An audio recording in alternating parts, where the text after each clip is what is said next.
I'm Ryan Towner, principal at Walt Disney Elementary School.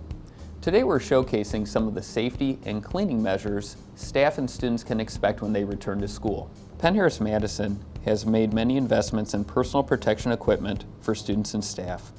This includes 2 reusable masks per person for all students and staff, disposable masks for those who forget their mask at home, face shields for every staff member, and the restocking of nurses' offices with goggles, gloves, and disposable masks. PHM has made a number of facility upgrades. Additional hand washing stations are installed at some schools. Continued installation of bottle filling stations is ongoing since drinking fountains were turned off. All air filters have been upgraded to the MERV 13 filter. HVAC systems are now running 2 hours prior to school start times and at least 2 hours after dismissal. Age-appropriate signage related to good hand hygiene practices, as well as signs and symptoms for COVID, have been placed at building entrances and near restroom facilities. Several safety items have been purchased for buildings.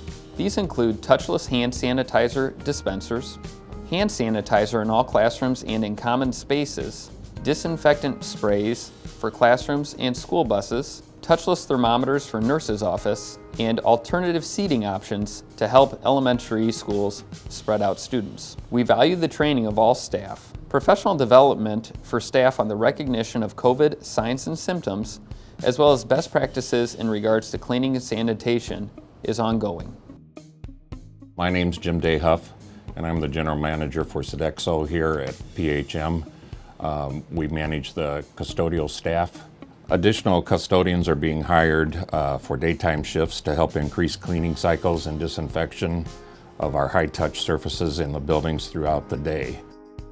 PHM's local vendors and Sodexo's national vendor network are being utilized fully to support ongoing purchasing of cleaning supplies and PPE to increase our inventories at every building. We also have been using for several years now Ecolab's peroxide multi-surface disinfectant cleaner versus Clorox wipes. This is a CDC approved disinfectant and requires only a 60-second dwell time to kill 99.9% of germs and viruses, including coronaviruses. Safety is our #1 priority here at PHM schools, and these are just some of the things that we're doing to help keep our students and staff safe.